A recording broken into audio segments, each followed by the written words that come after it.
Are we live right now? Yeah. Oh, sorry. I was muted. So if you guys, okay, so welcome everyone. I was muted earlier when I introed. So we have Ryan and Jack here from Messari. They'll be doing a talk comparing risks during the 2017 ICO boom and the risks today via yield farming and liquidity mining. So once they start talking, just confirm that you can hear them and we should be able to get started. And if you have questions, just drop them in the chat while they are presenting. Thanks. Awesome. Thank you for the introduction there. As mentioned, I have myself, Jack Purdy, and my colleague Ryan Watkins here. We are senior research analysts at Messari, a market intelligence platform providing crypto professionals with tools to glean actionable insight in the space. And we are here to talk about risk and looking at it from a backward perspective of the 2017-18 ICO days back to this current DeFi landscape. So I'm sure for most of you guys here, you have memories of that former era when Brian Kelly was shilling Ripple on CNBC. Projects were raising multi-billion-dollar rounds with no live product. There were, the craziest of ideas. They were outright scams. It was truly the days of the Wild West. And we've kind of evolved since then now to the current DeFi landscape we're in, where now we actually have real economic value being put through these protocols. We have $10 billion locked. We have protocols that are facilitating more economic volume than multi-year long unicorns, and this has all been getting buy-in from a lot of legacy financial institutions that are not only committing financial capital but are spending the time to get in the weeds on these DeFi projects because they see that there's real use. And so while this is obviously very beneficial and shows signs that there's real adoption here, it still comes with a significant amount of risk, and it can kind of be difficult to see in real time these risks play out, but then in hindsight they become obvious. So we're going to compare this current landscape to the 2017-18 days. All right, so like Jack said, risk between 2017 ICO days and 2020. So I'd say number one risk right now, and even in 2017, is just smart contract risk. Now, funny thing about smart contract risk is that in 2017, no one was using any of these DeFi protocols, and that's in large part because one, they didn't exist. And then two, oftentimes projects were just raising money for things that were just ideas. So it's kind of like the quintessential just write a white paper, which can oftentimes just be copied from existing white papers and then go and raise money. And that's the reason why you couldn't really steal any funds in 2017. Although I will caveat that even though you weren't storing funds in smart contracts in 2017, at least smart contracts that actually use that money in the smart contracts actually facilitate some kind of financial activity, you did have some money that were on chain. So, when you were, sending money for an ICO, essentially what you were doing is you were taking your Ether, sending it to an address, and then that address would hold your funds. And in 2017, there was a couple of instances where people ended up losing some of the money that they had raised, which in some cases was a lot. I mean, you can see with Parity, even today, they still haven't been able to get any of those funds back, and that's like worth hundreds of millions of dollars.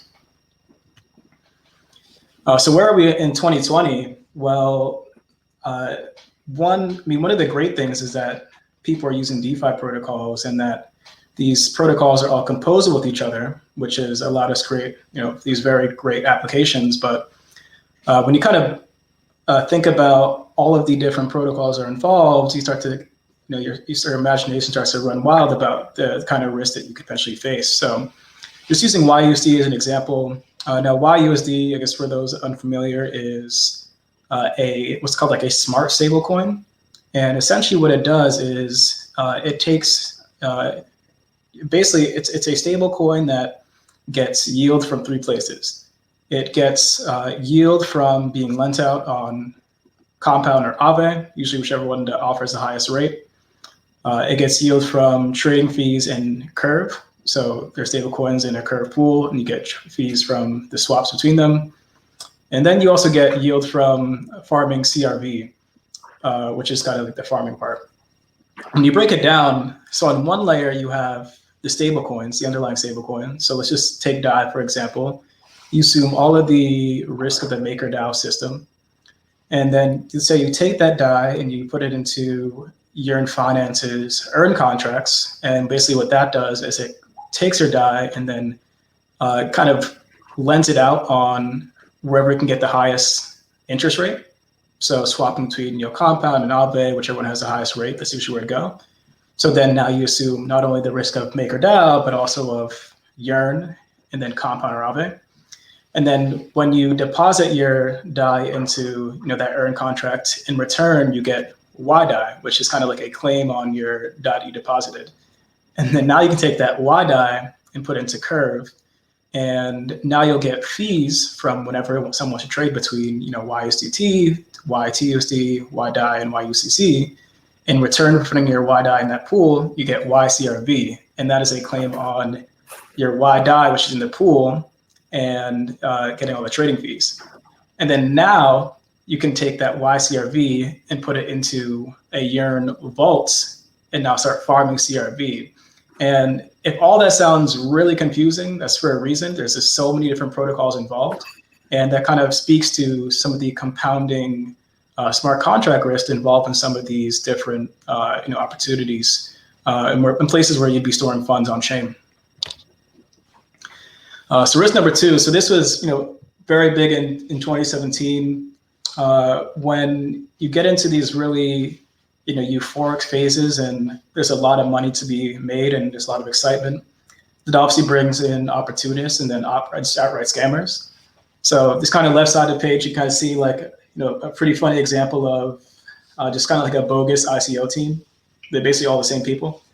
And then on the right side of the page, you kind of see that even celebrities. 2017 was just so crazy that even celebrities were getting involved in this space and in some cases being tricked into promoting scams. And specifically for the one on the right, they actually face legal consequences for his involvement in that ICO. In 2020, it's kind of the same thing, but just with a little bit different, right? So whereas in 2017, if you were to abstract what you were doing is you're sending your money to strangers over the internet. In 2020, when you're yield farming, you're also just kind of sending your money to strangers on the internet. So if you think about some of the riskiest yield farming opportunities that are out there now, well, it's not just putting your stable coins into Compound and then farming Comp. Compound is they have audited smart contracts. It's a known team, world-class team, right? So it's completely different from some of these other opportunities where there's pseudonymous founders that are copying code from existing projects and making tweaks to it. And then none of that is audited.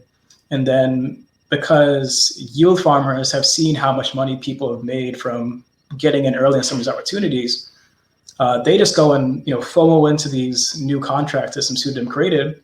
And what is the risk when you go and basically send money to some random dude on the internet? Well, they can just pull the rug and steal it. So, and on the right is kind of like an example of what that kind of looks like in practice. That's just you losing all your money. And so even though the mechanism that people speculate through has changed from ICOs to kind of these yield farms, it's basically the same risk, just sending your money to strangers on the internet and potentially losing your money. So moving on to the third major risk we're going to talk about here, and this one isn't maybe necessarily as intuitive, but is prevalent nonetheless, and that's congestion at the base layer. So for the most part, most activities happening on Ethereum right now, so we're going to focus on that. And back in the 2017 days, as mentioned earlier, right, there wasn't that much activity, but when there was, and you see something like CryptoKitties, kind of go through this short-term hype cycle, then the network gets flooded with transactions. And at the time, people are saying, this is becoming unusable. And so that presents a risk not only to the base layer itself and to the long-term sustainability of Ethereum if it's unable to actually facilitate any transactions with reasonably high throughput requirements. But for anyone building on top, right? Like if you can't have a base layer that can do that, right? Then that kind of bricks your whole system. And so as you can see in the beginning of the graph, right around that time, Ethereum's utilization was around the 95% mark, and people thought that was crazy high at the time. And while it subsided, and then a couple times in the last few years, it's gotten close. Over the last few months, we've actually been hitting 97, 98, 99% utilization, which has sent gas fees skyrocketing.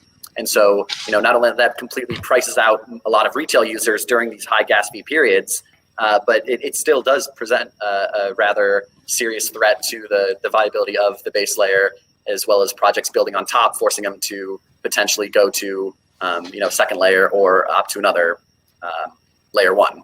And so where this was really seen and was patently obvious was Black Thursday, where the global markets were crashing, crypto was not spared, it was an absolute bloodbath.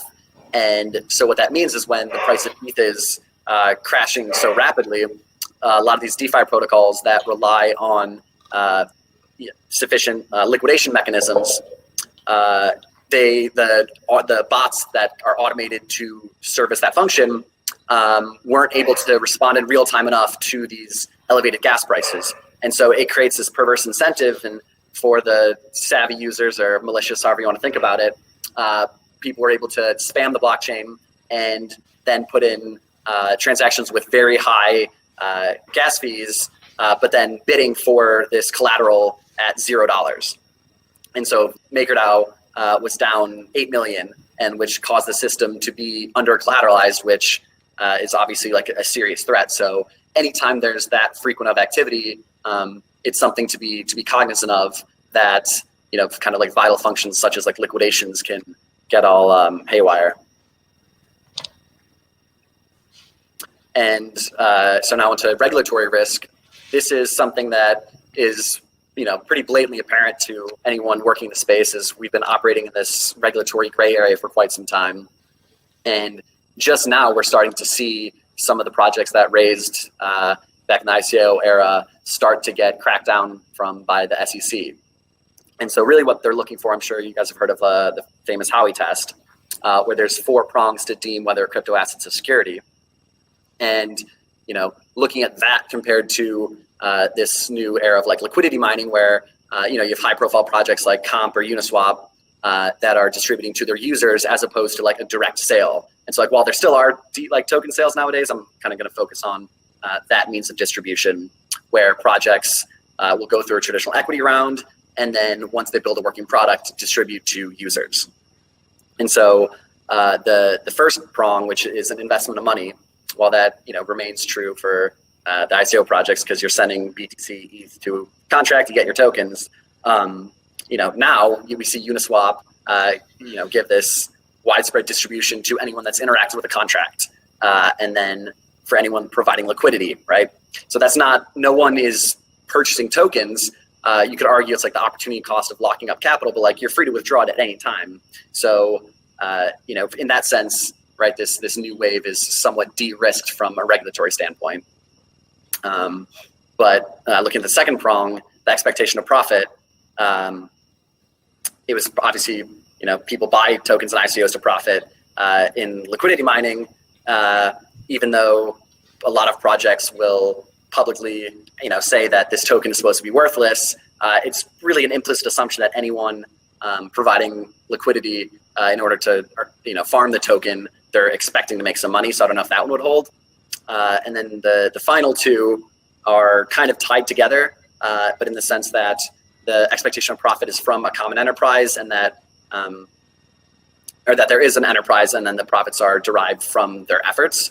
And with an ICO, you send money, those funds are used to build the product. So it's pretty evident that they are the necessary function that everything runs through. And in today's days, yes, there's still a core team, But you could argue that once the protocol itself is only upgradable through a direct on-chain vote, and yes, the team may hold some funds, but there's also a widespread group of VCs, investors, users with a vast majority that can facilitate these changes. So at that point, you could say that there's not really a third party where all profits are derived from their efforts, right? It's this sufficiently decentralized group of actors. And so now on to our last risk, which is really just the fact that a lot of these token models are still unproven. Like, we're still so early. These are completely new economic systems that haven't really withstood the test of time, which creates this uncertainty around whether or not they're going to work at all. And so in 2017, it was kind of have a utility token, expect something to happen, and then profit. And projects are really just like taking use case X, put on a blockchain, slap utility token on it, and expect that it's somehow going to be better.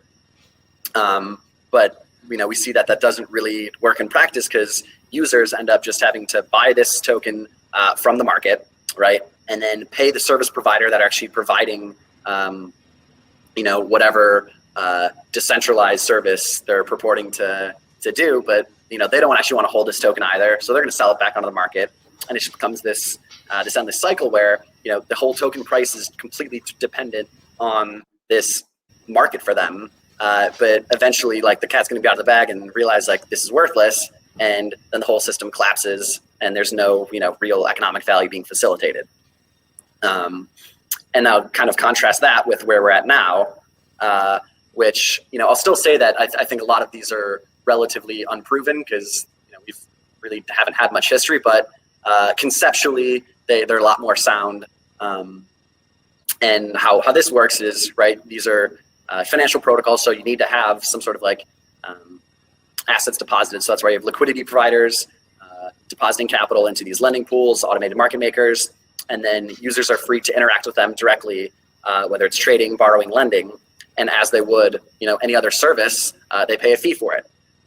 This protocol then has the fee. They're able to pay those providing the liquidity, and then in some cases, or at least there's again this implied assumption that token holders will be able to capture value in the future. And given that they govern the network, right, they can vote in some sort of fee cash or on the some capture from the future revenues of the system. And so that makes it look a lot more like this pseudo equity that users don't need. It's not just a payment token, but there's the token price is dependent on the usage, and you can actually build a sustainable system. But again, I want to stress, this is still a risk, because it's unproven how much value they'll actually be able to extract, given this is new that we have these completely open financial protocols. And if at any point, say Uniswap decides to take 10 bips away from liquidity providers, maybe they might exit somewhere else where you could fork it and have essentially the same system, but without that value extraction. So there still is a lot of uncertainty there. And so at this point, I guess we'll leave the last 10 or so minutes for questions, if anyone has them.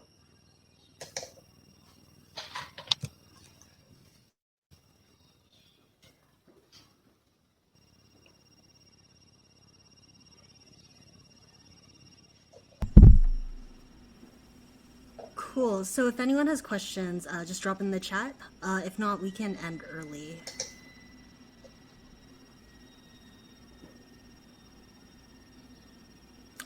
All right.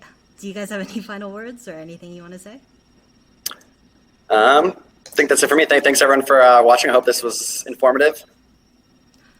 Yeah, it was great. Cool. So we're going to take a short 30-minute break, and then we're coming back to Matt at Block Native. We'll be talking about mempool stuff, and we have a question. Geo risk. Assuming that geographic risk, that's something I think, particularly in jurisdictions that aren't as regulatorily friendly, such as the US, projects that have all of their investors, their team, based in this one location, theoretically, if the SEC or, whatever of your favorite alphabet soup of regulator says, you absolutely cannot do this, Like you can say, oh yeah, well, we're decentralized this token. Okay, well then they go to all the VCs and the team say, if you don't like vote to shut this down or, kind of bend to our will, then we're going to throw you in jail, right? Like I think a lot of crypto likes to think that, once we can become sufficiently decentralized, whatever that means, that you're off the hook, but we still exist in this world of meat space laws that we have to abide by. And if there is concentration in one geographic region, like really have to take into account what the government could potentially do.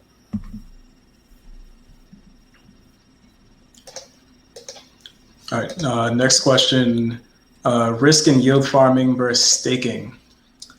Yeah, so I guess there are some similarities in the sense that, you are interacting with, smart contracts when you deposit your funds into both.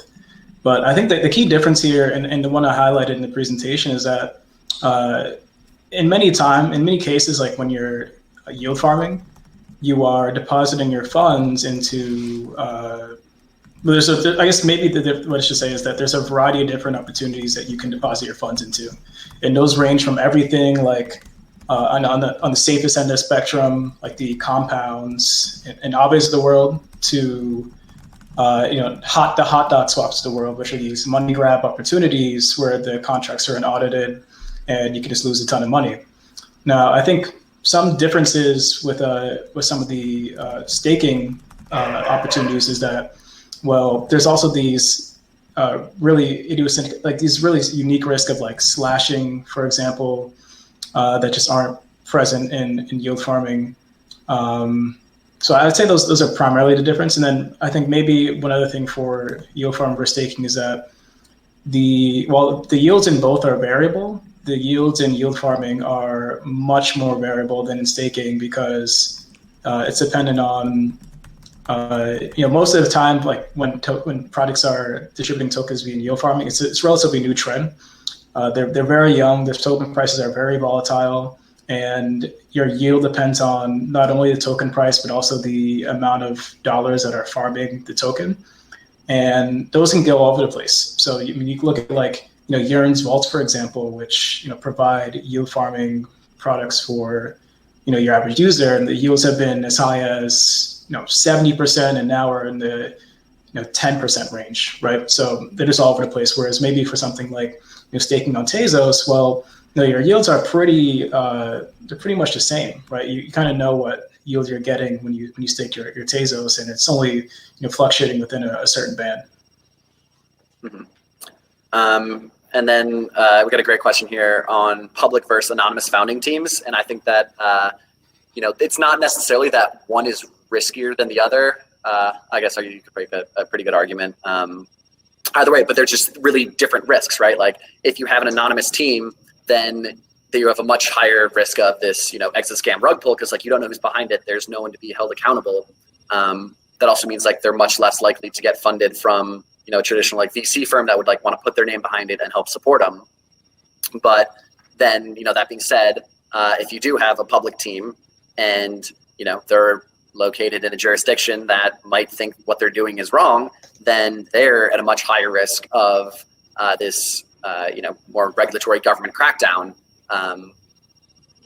which both of these are kind of like big blow up black swan type events, but just taking like two approaches to it. And so I think you kind of have to just look at it where if it's a project where it's a Twitter account that spun up a week ago, with a panda chef as his icon, and there's no track record of him building or developing the space, that's something that might be cause for alarm, as opposed to maybe a token project where yes, there's an anonymous founder, but they've been around for a year plus and have worked with a lot of more popular like names in the space and developers, where you can have more comfort that they're not just going to run away with whatever amount of money they're able to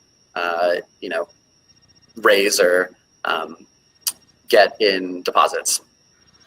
Yeah, and I'd probably agree with that. And I'll just follow up by saying that, I think the point on these pseudonymous teams is really just about just understanding the risk that you're taking. So just not treating them as their equal, like a founding team, like a team that's public versus a team that's pseudonymous, just not being the same. And it's because of the things that Jack kind of said, right?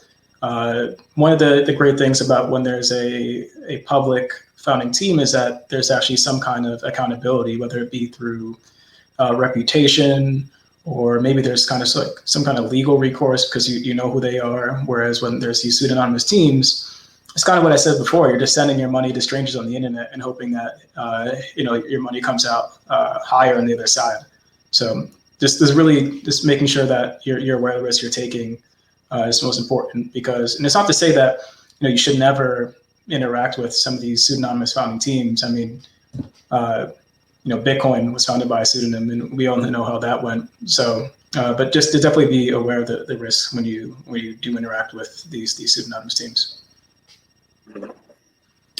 Got a question on the tax risk with respect to things like impermanent loss.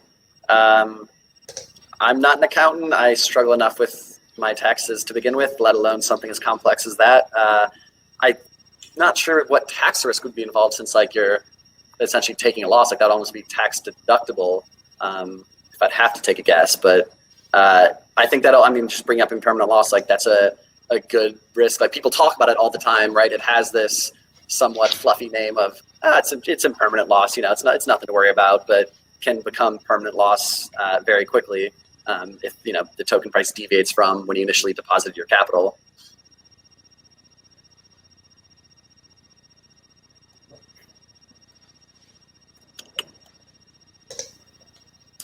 I guess one last question we missed. How do all these, or lots of risks, how do all these impact token value, and how can you get to a true value, and if yield is enough? You can take that.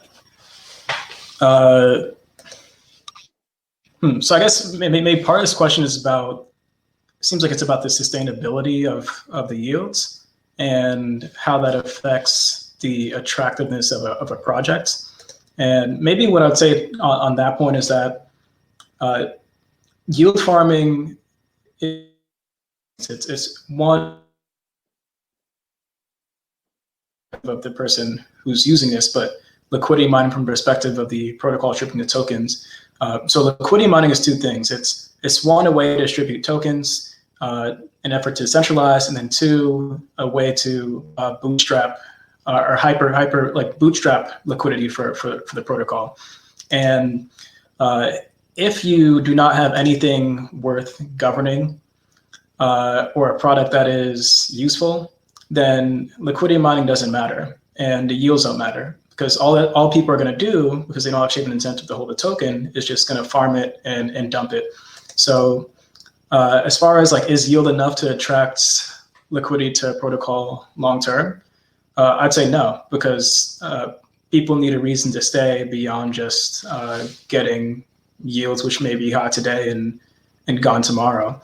And then as far as like how do all these risk impact tokens value, that's a little bit more of a tough one. I think when it comes to valuation generally in this space, it's very much an art.